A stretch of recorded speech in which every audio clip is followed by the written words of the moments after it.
«Eres un estorbo», gritó Ricardo mirando directamente a mis ojos mientras sostenía la mano de esa mujer. Me quedé paralizada en el elegante lobby del Hotel Charleston. Los otros huéspedes voltearon a vernos, sus conversaciones se detuvieron. El champán en mi copa temblaba ligeramente por el pulso acelerado de mi corazón. «Ricardo, por favor», susurré tratando de mantener la compostura. «No, Catalina, ya basta. Sofía y yo estamos tratando de disfrutar nuestro tiempo aquí y tú solo complicas todo». Sofía Cifuentes, la diseñadora de interiores de cabello dorado y sonrisa perfecta, me miró con una mezcla de lástima y triunfo. Llevaba un vestido plateado que brillaba bajo las luces del candelabro, mientras que yo me sentía invisible en mi sobrio traje negro. Pero déjame contarte cómo llegamos hasta aquí. 3 días antes, Ricardo había llegado a casa con boletos de avión a Cartagena. «Es nuestro aniversario, amor. 12 años juntos merecen una celebración especial», me dijo, besando mi frente como lo hacía cuando éramos novios. Yo trabajaba como asesora financiera en una de las firmas más prestigiosas de Medellín. Ricardo tenía su empresa constructora que, curiosamente, había comenzado a generar mucho dinero en los últimos años. Demasiado dinero para los proyectos que yo conocía. El vuelo a Cartagena fue tenso. Ricardo no dejaba de revisar su teléfono, respondiendo mensajes con una sonrisa que no me dedicaba desde hacía meses. «¿Trabajo urgente?», le pregunté. «Siempre hay algo que resolver», respondió sin levantar la vista. El Hotel Charleston nos recibió con toda su elegancia colonial. Murallas de piedra, patios con fuentes y ese aire de historia que hace que te sientas especial. Por un momento pensé que tal vez este viaje podría arreglar lo que se había roto entre nosotros. Esa primera noche cenamos en la terraza del hotel. Ricardo seguía distraído, pero yo intentaba ser la esposa comprensiva que había sido durante tantos años. «¿Recuerdas nuestra luna de miel aquí?», le pregunté, señalando hacia las murallas iluminadas. «Claro», respondió, pero su mirada buscaba algo más en el restaurante. Fue entonces cuando la vi. Una mujer joven, hermosa, sentada sola en una mesa cercana. Cuando nuestros ojos se cruzaron, ella sonrió y levantó ligeramente su copa de vino.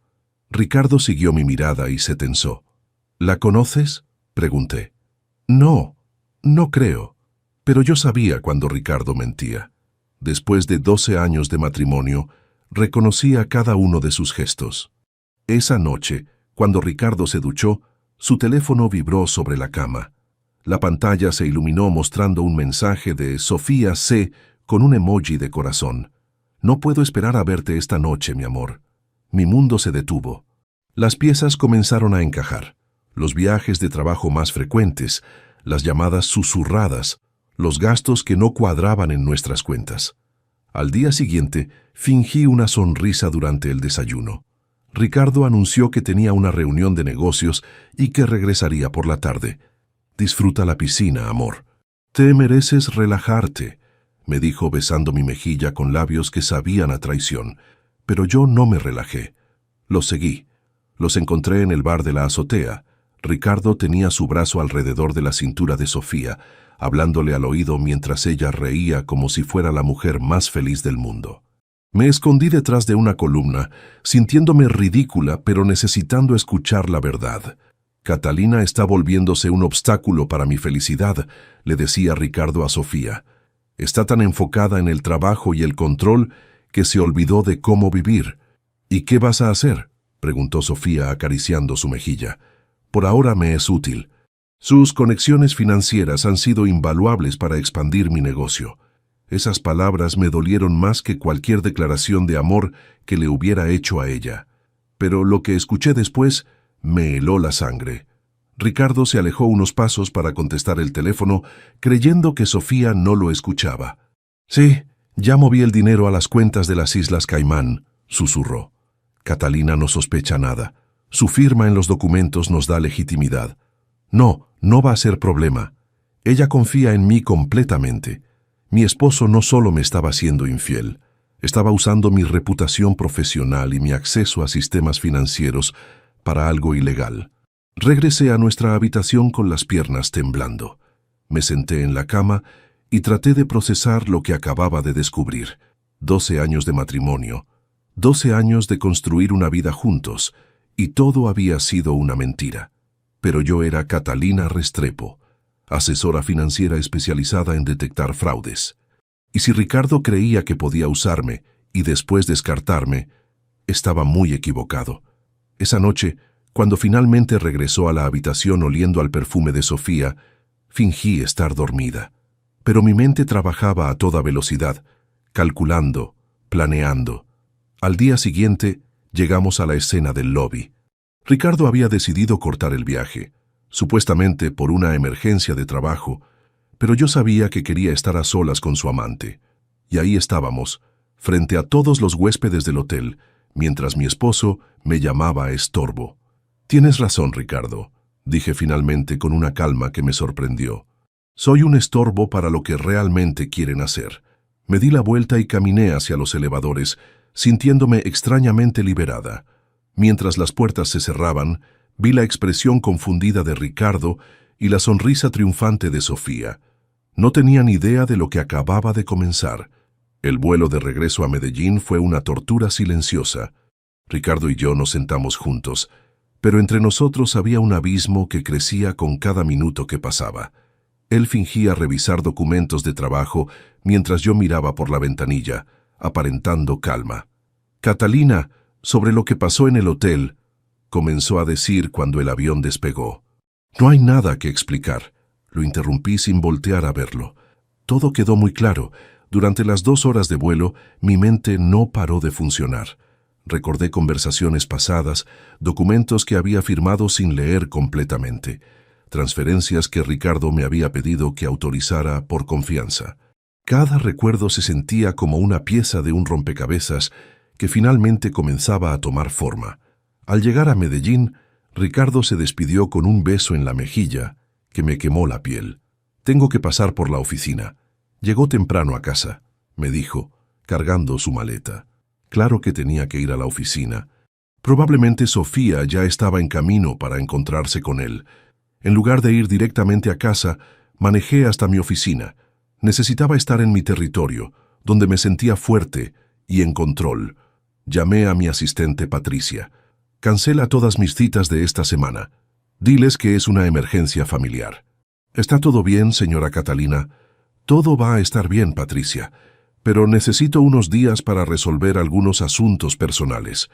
Lo siguiente que hice fue llamar a Mauricio Giraldo, mi amigo de la universidad, y ahora uno de los mejores contadores forenses del país. Si alguien podía ayudarme a entender lo que Ricardo estaba haciendo con el dinero, era él. «Mauricio, necesito un favor, y tiene que ser discreto». «¿Qué pasó, Cata? Suenas preocupada». «Tengo algunas transacciones que me están generando dudas. ¿Podrías revisarlas sin hacer muchas preguntas por ahora?» «Claro, envíamelas. Pero si hay algo turbio, vamos a tener que hablar seriamente». Esa noche, cuando Ricardo llegó a casa cerca de las 11, fingí estar viendo televisión en la sala. «¿Cómo te fue en la oficina?», le pregunté con la voz más neutral que pude. «Bien, bien. Algunos contratos que revisar», respondió, evitando mi mirada. «Voy a darme una ducha». Mientras él se bañaba, revisé nuestras cuentas bancarias desde mi computadora. Lo que vi me confirmó mis peores sospechas. En los últimos 6 meses, Ricardo había estado moviendo cantidades considerables de dinero a cuentas que yo no reconocía. Transferencias de 50 millones de pesos aquí, 80 millones allá. Todas autorizadas con mi firma digital, que él tenía acceso por ser mi esposo y mi socio, en varias inversiones. Mi teléfono vibró con un mensaje de Mauricio. «Cata, necesitamos hablar mañana temprano. Hay cosas aquí que no me gustan nada». A la mañana siguiente, Ricardo se levantó temprano. «Tengo que viajar a Bogotá por unos días», me dijo mientras empacaba. «Un proyecto importante que requiere supervisión personal». «¿Sofía va contigo?», pregunté directamente. Se quedó inmóvil por un segundo. Luego siguió empacando como si no hubiera escuchado. «No sé de qué hablas. Ricardo, no soy estúpida. Sé lo que vi en Cartagena». Se dio la vuelta y me miró con una frialdad que nunca había visto en sus ojos. «Si sabes algo, entonces también sabes que es mejor que no hagas preguntas incómodas». Esas palabras sonaron a amenaza, En ese momento entendí que el hombre con quien había estado casada 12 años era un extraño y posiblemente un criminal. Después de que se fue, llamé a Mauricio. «Reúnete conmigo en el café de la Zona Rosa en 1 hora», le dije, «y trae todo lo que encontraste». Mauricio llegó con una carpeta gruesa y una expresión seria que no presagiaba nada bueno. «Catalina, tu esposo está metido en algo muy grave», comenzó sin preámbulos.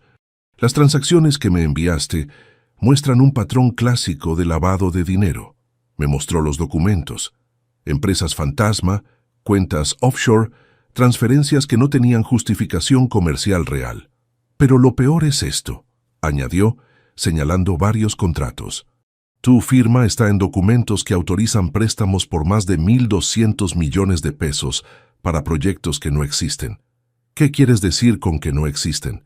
Investigué las direcciones, los permisos de construcción, todo. Algunos de estos proyectos nunca se iniciaron.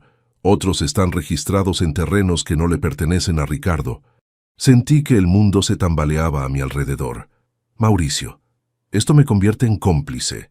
Si las autoridades investigan, van a querer saber cómo es posible que una asesora financiera experimentada firmara estos documentos sin hacer las verificaciones básicas». Regresé a casa con la mente en blanco. Ricardo me había usado de la manera más cruel posible. No solo había destruido nuestro matrimonio, sino que había puesto en riesgo mi carrera y mi libertad. Esa tarde, mientras revisaba más documentos, encontré algo que me heló la sangre.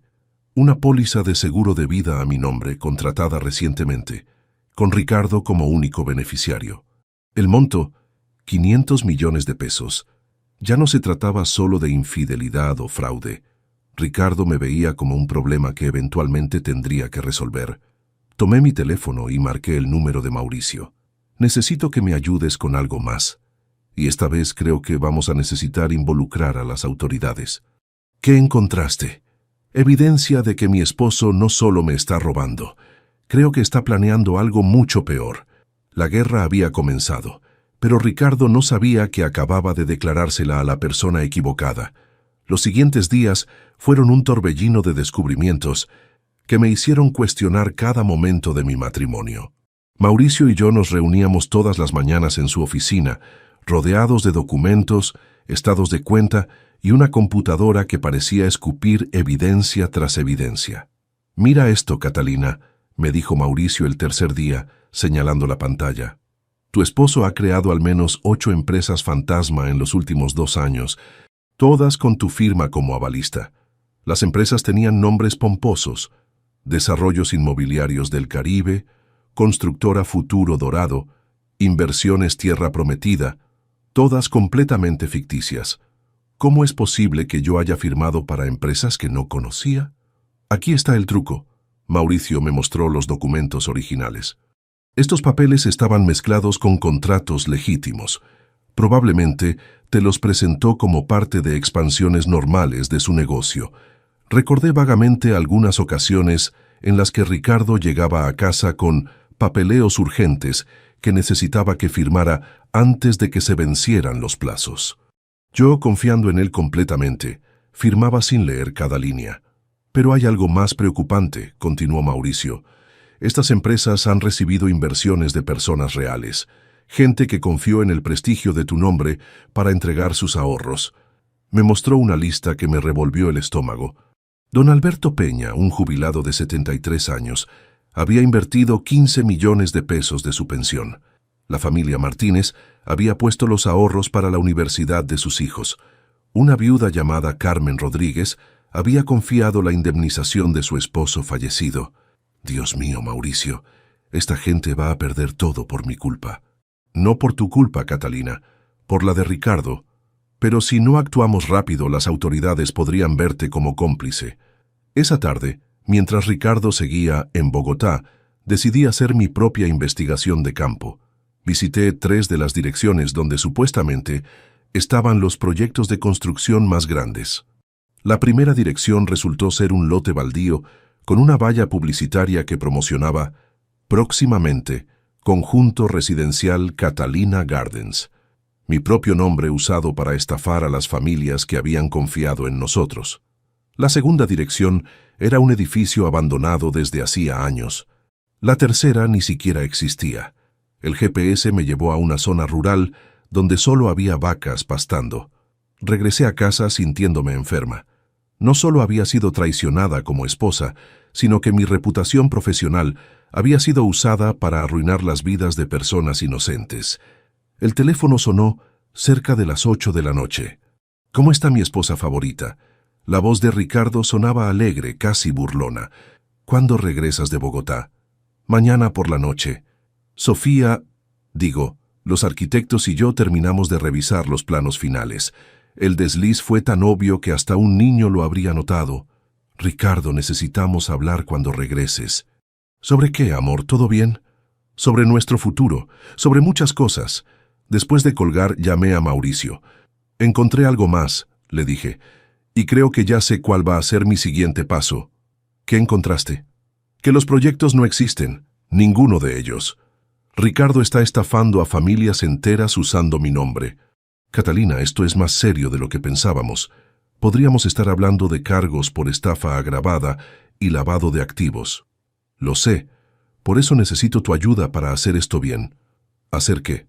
Voy a colaborar con las autoridades. Pero antes, voy a asegurarme de que Ricardo no pueda huir con el dinero robado cuando se dé cuenta de que lo descubrimos. Al día siguiente, muy temprano, fui al banco donde teníamos nuestras cuentas principales. Como titular conjunta, tenía derecho a acceder a toda la información. Lo que descubrí fue aún peor de lo que imaginaba. Ricardo había estado vaciando sistemáticamente nuestras cuentas de inversión, nuestros fondos de retiro, incluso el dinero que habíamos ahorrado para comprar una casa más grande. En total, había movido más de 800 millones de pesos a cuentas que yo no conocía. Dinero que habíamos construido juntos durante años de trabajo duro. Pero también encontré algo más. Los estados de cuenta mostraban que Ricardo había usado mi clave de acceso digital para autorizar préstamos millonarios, usando como garantía propiedades que no poseíamos. Llamé a Mauricio desde el estacionamiento del banco. Necesitamos actuar ya. Ricardo va a regresar esta noche, y si sospecha algo va a mover el resto del dinero donde no podamos encontrarlo. ¿Qué tienes en mente? Voy a hacer exactamente lo que él me hizo a mí. Pero primero, necesito hacer una llamada muy importante. Marqué el número de la Unidad de Información y Análisis Financiero. Si iba a denunciar a mi esposo, tenía que hacerlo de la manera correcta. Buenos días, habla Catalina Restrepo. Necesito reportar actividades financieras sospechosas que involucran lavado de dinero y estafa, y necesito protección legal porque creo que mi vida podría estar en peligro. Mientras esperaba que me conectaran con el agente correcto, miré hacia las montañas que rodeaban Medellín. En pocas horas, toda mi vida iba a cambiar para siempre. Pero ya no tenía miedo. Tenía algo mucho más poderoso, la verdad, y un plan para asegurarme de que Ricardo pagara por cada peso robado y cada vida arruinada. La guerra había comenzado, pero ahora yo tenía las armas. La llamada con la UIAF duró más de 2 horas. El agente Raúl Sandoval me explicó que ya tenían una investigación abierta sobre actividades sospechosas relacionadas con empresas constructoras en Medellín. Mi información podría ser la pieza que faltaba para completar el rompecabezas. Señora Restrepo, necesitamos que entienda la gravedad de la situación, me dijo. Si colabora con nosotros, podemos ofrecerle inmunidad, pero tiene que ser completamente honesta sobre todo lo que sabe. Agente Sandoval, yo también soy víctima aquí. Mi esposo usó mi reputación profesional sin mi conocimiento. Eso tendremos que determinarlo con la evidencia. Mientras tanto, no puede alertar a su esposo sobre esta conversación. Después de la llamada, me reuní con Mauricio en su oficina. Tenía noticias que me dejaron sin palabras. Catalina, hay algo sobre Sofía Cifuentes que no cuadra, me dijo mostrándose más serio de lo normal. ¿Qué encontraste? Su empresa de diseño de interiores prácticamente no existe. Las direcciones que aparecen en sus contratos son oficinas vacías o inexistentes. ¿Qué quieres decir? Que Sofía Cifuentes no es quien dice ser. Mauricio había usado sus contactos para investigar el pasado de Sofía. Lo que encontró fue perturbador. Su verdadero nombre es Sofía Cardona. Tiene antecedentes por estafa en Bogotá. Pero aquí está lo extraño. Los cargos fueron retirados de manera muy sospechosa hace un año. ¿Crees que está trabajando con Ricardo en las estafas? ¿O está trabajando contra él? Esa posibilidad no se me había ocurrido. ¿Y si Sofía tenía sus propios planes para Ricardo? Esa noche, Ricardo regresó de su supuesto viaje a Bogotá con regalos, perfume francés para mí y una historia elaborada sobre las reuniones de trabajo. Los inversionistas de Bogotá están muy interesados en expandir hacia la costa, me dijo durante la cena. Podríamos estar hablando de proyectos de más de 2.000 millones de pesos. Suena prometedor, respondí fingiendo interés. ¿Sofía va a estar involucrada en el diseño de esos proyectos? Ricardo casi se atraganta con el vino. ¿Por qué mencionas a Sofía? Porque la vi contigo en Cartagena, Ricardo. No soy ciega. Se quedó en silencio por un momento. Luego suspiró como si estuviera cansado de fingir. Está bien, sí. Sofía y yo tenemos una relación, pero no significa que nuestro matrimonio tenga que terminar. La frialdad con la que lo dijo me sorprendió más que la confesión misma. ¿Cómo que no tiene que terminar? Catalina, somos un buen equipo de negocios. Tu reputación, mis proyectos, ¿por qué complicarlo con emociones? En ese momento entendí que para Ricardo yo nunca había sido su esposa en el sentido real. Era un activo comercial, una herramienta útil para sus planes. Al día siguiente, mientras Ricardo estaba en su oficina, decidí hacer algo arriesgado. Fui a buscar a Sofía. Encontré la dirección de su supuesto apartamento, pero cuando llegué, el portero me dijo que nadie con ese nombre vivía allí. Sin embargo, me dio una pista. Una mujer que coincidía con la descripción de Sofía había estado preguntando por ese mismo apartamento la semana anterior. Mientras regresaba al carro, mi teléfono sonó. Era un número desconocido. ¿Catalina Restrepo? Sí. ¿Quién habla? Soy Sofía. Creo que necesitamos hablar. Mi corazón se aceleró. ¿Cómo había conseguido mi número? No tengo nada que hablar contigo. Sí lo tienes, especialmente si quieres salvar tu reputación y tu libertad. Nos citamos en un café discreto en el sur de la ciudad. Cuando llegué, Sofía ya estaba allí, pero lucía muy diferente. Sin maquillaje, con ropa sencilla, parecía mayor y más cansada. Catalina, antes de que me digas nada, necesitas saber que todo lo que crees sobre mí es mentira. Sacó una credencial de su bolso. Agente especial Sofía Cardona, Unidad de Información y Análisis Financiero. Me quedé sin habla. Llevo 8 meses investigando a tu esposo, la operación encubierta más larga de mi carrera. Eres policía, agente financiera especializada en lavado de dinero. Ricardo está involucrado en una red que mueve más de 5.000 millones de pesos al año. Todo comenzó a tener sentido. La aparición súbita de Sofía en nuestras vidas, su interés romántico en Ricardo, incluso su presencia en Cartagena. Todo fue actuado. ¿Tus sentimientos por él? Completamente. Aunque debo admitir que tu esposo lo hizo más fácil de lo que esperaba. Es increíblemente arrogante. Sofía me explicó que la investigación había comenzado cuando varios bancos reportaron transacciones sospechosas vinculadas a empresas constructoras. Mi nombre aparecía constantemente como avalista. Inicialmente pensamos que eras cómplice, pero mientras más investigaba, más claro se volvía que Ricardo te estaba usando. ¿Por qué me cuentas esto ahora? Porque la operación está a punto de cerrarse. En las próximas 48 horas vamos a arrestar a Ricardo y a toda su red. Necesito que sepas que si cooperas completamente, puedes salir de esto sin cargos. Y si no coopero, entonces vas a prisión junto con él.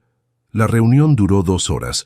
Sofía me mostró evidencia que confirmaba todo lo que Mauricio y yo habíamos descubierto, y mucho más. Ricardo no solo estaba estafando inversionistas locales, sino que estaba lavando dinero para organizaciones criminales. Catalina, hay algo más que necesitas saber, me dijo al final. Ricardo habló conmigo sobre ti la semana pasada.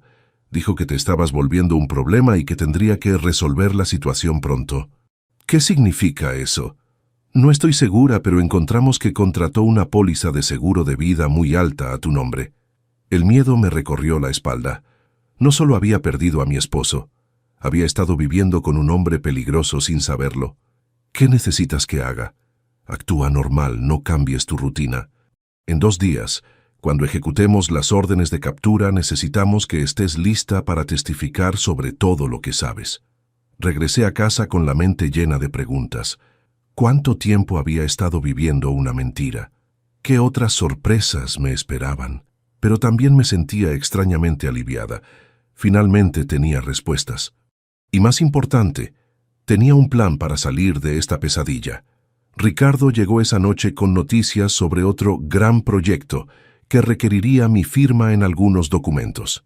«Claro, amor», le dije sonriendo, «lo que necesites». Pero esta vez yo también estaba actuando. Los siguientes 2 días fueron los más largos de mi vida. Tenía que fingir normalidad mientras sabía que todo estaba a punto de colapsar. Ricardo actuaba como si nada hubiera pasado. Incluso me trajo flores y sugirió que planeáramos unas vacaciones. «¿Qué te parece si volvemos a Cartagena el próximo mes?», me dijo durante el desayuno. «Podríamos quedarnos más tiempo, relajarnos de verdad». «Me encantaría», mentí, untando mermelada en mi tostada con manos que temblaban ligeramente. Pero mientras él hacía planes para el futuro, yo estaba ejecutando los míos para el presente. Esa mañana, después de que Ricardo se fue a su oficina, me dirigí al banco. Como cotitular de nuestras cuentas principales, tenía derecho a hacer movimientos sin su autorización. Era hora de usar eso a mi favor.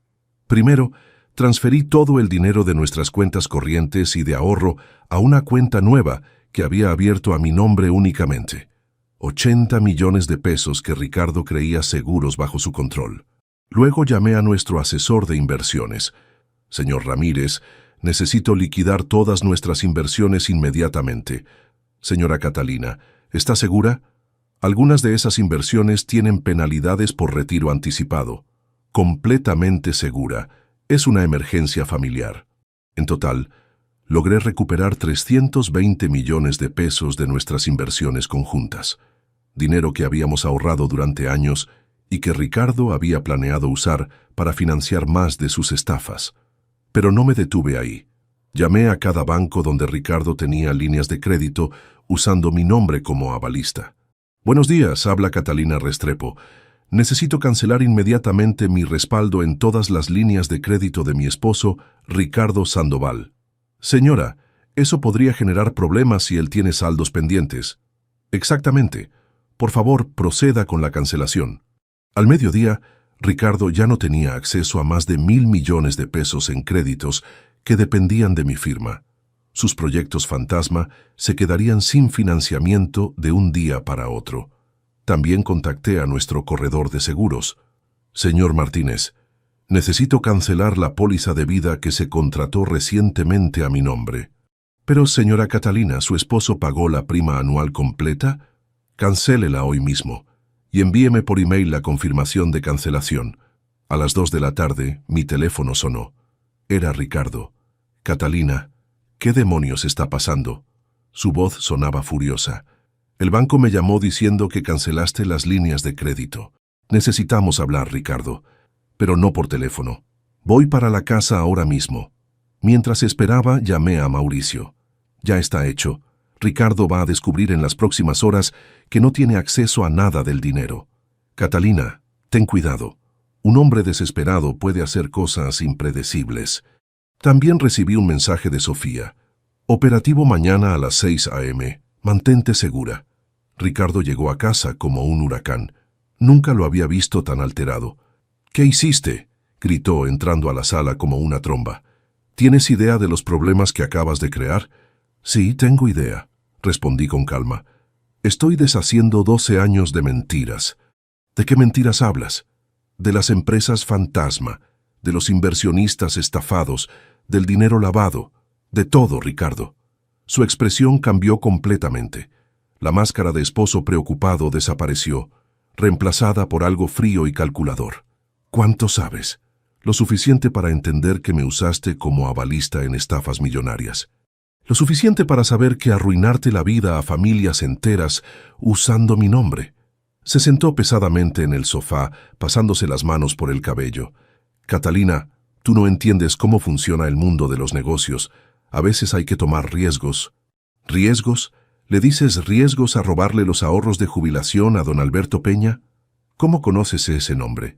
Conozco todos los nombres, Ricardo. Conozco cada peso que robaste y cada mentira que dijiste. Ricardo se puso de pie, acercándose a mí con una expresión que me asustó. Escúchame bien, Catalina, tú vas a arreglar esto. Vas a llamar al banco y vas a restaurar las líneas de crédito, porque si no lo haces... ¿Qué? ¿Me vas a matar como tenías planeado con la póliza de seguro? Se quedó helado. ¿Cómo? Sé todo, Ricardo. Incluso sé que Sofía no es tu amante. Es una agente encubierta de la UIAF. El color desapareció de su rostro. Eso es imposible. Mañana a las 6 de la mañana van a venir por ti. La investigación lleva meses. Tienes dos opciones: huir ahora mismo y convertirte en fugitivo, o quedarte y enfrentar las consecuencias. Ricardo me miró con una mezcla de odio y desesperación que nunca había visto. Tú me traicionaste. No, Ricardo, tú me traicionaste a mí hace años. Yo solo me estoy defendiendo. Salió de la casa dando un portazo que hizo temblar las ventanas. Unos minutos después escuché su carro alejándose a toda velocidad. Llamé inmediatamente a Sofía. Se fue. Creo que va a tratar de huir. No se preocupe. Tenemos vigilancia en el aeropuerto, las terminales de buses y las fronteras. No va a llegar muy lejos. Esa noche no pude dormir.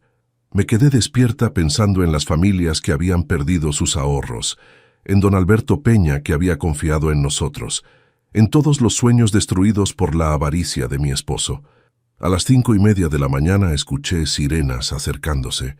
Desde la ventana vi las camionetas de la policía rodeando la casa de los vecinos. Habían encontrado a Ricardo. Mi teléfono sonó. Era Sofía. Lo arrestamos en casa de su hermano. Trató de quemar documentos, pero llegamos a tiempo. Necesitamos que venga a la estación para su declaración. ¿Qué va a pasar ahora? Ahora empieza el proceso legal. Y Ricardo va a descubrir que las consecuencias de traicionar a la gente son mucho peores de lo que imaginaba. Mientras me vestía para ir a la estación de policía, no pude evitar sentir una mezcla de tristeza y alivio. Mi matrimonio había terminado, pero finalmente había terminado con la verdad. Ricardo había jugado con fuego durante años. Ahora iba a descubrir que el fuego quema. 4 meses después del arresto de Ricardo, finalmente llegó el día del juicio. El Palacio de Justicia de Medellín estaba lleno de periodistas, víctimas de la estafa y curiosos que querían ver cómo terminaba una de las historias de fraude más sonadas del año. Yo llegué temprano, acompañada de Mauricio y del abogado que la fiscalía me había asignado. A pesar de mi colaboración con las autoridades, necesitaba representación legal para proteger mis intereses. ¿Cómo te sientes?, me preguntó Mauricio mientras subíamos las escaleras del palacio. Como si fuera a cerrar el capítulo más doloroso de mi vida, respondí. La sala estaba dividida. De un lado, las víctimas de Ricardo, don Alberto Peña con su esposa doña Carmen, la familia Martínez con sus 3 hijos, la viuda Carmen Rodríguez y al menos 20 personas más que habían perdido sus ahorros. Del otro lado, la familia de Ricardo, que me miraba con una mezcla de dolor y reproche. Ricardo entró esposado, vestido con el uniforme naranja de la prisión. Cuando nuestras miradas se cruzaron, vi en sus ojos algo que nunca había visto antes: derrota total. El hombre arrogante y seguro de sí mismo había desaparecido. El fiscal comenzó presentando las pruebas. Los documentos que Mauricio y yo habíamos recopilado, las grabaciones que Sofía había conseguido durante su operación encubierta, los testimonios de las víctimas. El acusado, Ricardo Sandoval Herrera, dijo el fiscal, utilizó de manera sistemática la reputación profesional de su esposa para estafar a familias trabajadoras por más de 2.500 millones de pesos. La cifra total me impactó. Era mucho más de lo que yo había calculado inicialmente. Cuando llegó mi turno de testificar, las manos me temblaban ligeramente. Miré a Ricardo una última vez antes de comenzar. Su señoría, durante 12 años confié completamente en mi esposo. Firmé documentos que él me presentaba como expansiones legítimas de su negocio constructora. Nunca imaginé que estaba siendo usada para estafar a familias inocentes. El abogado defensor de Ricardo trató de atacar mi testimonio. Señora Restrepo, ¿no es cierto que usted, como asesora financiera experimentada, debería haber detectado las irregularidades en estos documentos? Es cierto que debí ser más cuidadosa, Pero cuando confías en alguien con quien has compartido tu vida durante más de una década, bajas la guardia. Ese fue mi error, y por eso estoy cooperando completamente con la justicia. Lo que más me dolió fue el testimonio de don Alberto Peña. El anciano de 73 años se acercó al estrado con dificultad, apoyándose en un bastón. Su señoría, yo trabajé 40 años como mecánico para ahorrar esos 15 millones de pesos. Era el dinero para los medicamentos de mi esposa, que tiene diabetes. Confiamos en el señor Ricardo porque su esposa tenía buena reputación en el sector financiero. Cuando don Alberto comenzó a llorar en silencio, sentí que algo se rompía dentro de mí. No importaba que yo también hubiera sido víctima. Mi nombre había sido usado para destruir la vida de esta gente. El testimonio de Sofía fue devastador para Ricardo. Como agente encubierta, había grabado conversaciones donde él admitía abiertamente que estaba estafando a los inversionistas. El acusado me dijo textualmente, leyó Sofía de sus notas, que estos viejos pensionados son tan fáciles de convencer que es casi un pecado no tomarles el dinero. Ricardo se desplomó en su silla cuando escuchó sus propias palabras. Pero lo más impactante del juicio fue cuando el fiscal reveló algo que ni siquiera yo sabía. Su señoría, durante la investigación descubrimos que el acusado había comenzado a planear la eliminación física de su esposa.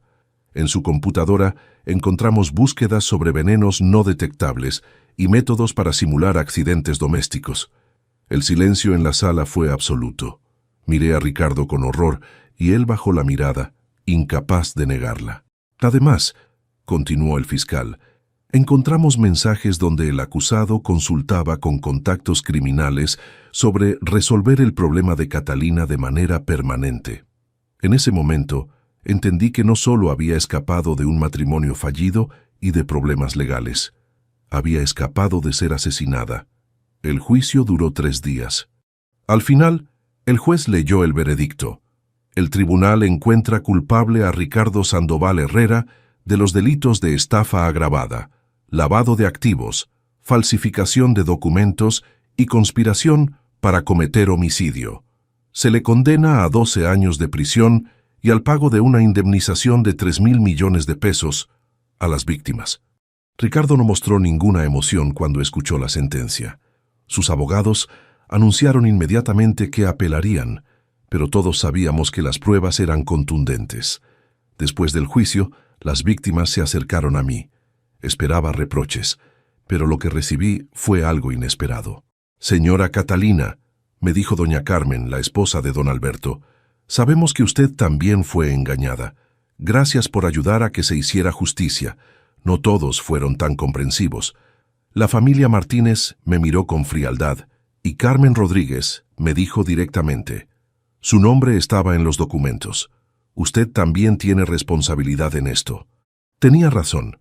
Aunque legalmente había sido declarada víctima y no cómplice, moralmente sabía que mi negligencia había contribuido al sufrimiento de estas familias. 3 semanas después del juicio, recibí una llamada que me heló la sangre. Era del hospital. «Señora Restrepo, soy el doctor Jiménez. Don Alberto Peña sufrió un infarto esta mañana.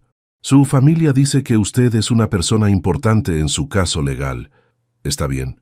Me temo que no pudimos salvarlo. El estrés de los últimos meses, combinado con su condición cardíaca previa». Colgué el teléfono y me quedé sentada en mi oficina, llorando por primera vez desde que había comenzado toda esta pesadilla. Don Alberto había muerto por el estrés de perder sus ahorros. Su muerte era una consecuencia directa de las acciones de Ricardo, pero también de mi negligencia. Esa noche escribí una carta a doña Carmen, expresando mis condolencias y ofreciéndole parte del dinero que había recuperado de las cuentas de Ricardo. No era suficiente para devolverle a su esposo, pero era lo mínimo que podía hacer. El juicio había terminado, la justicia se había hecho, pero las heridas seguirían sangrando durante mucho tiempo.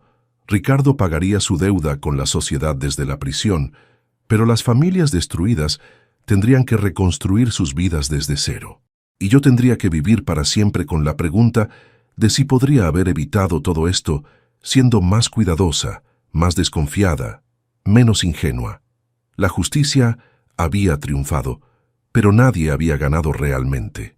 Han pasado 12 meses desde el juicio de Ricardo, un año completo desde que mi mundo se desmoronó y tuve que reconstruirlo desde los cimientos. Vivo ahora en un apartamento modesto en Laureles, muy lejos de la casa grande en el poblado que compartía con Ricardo.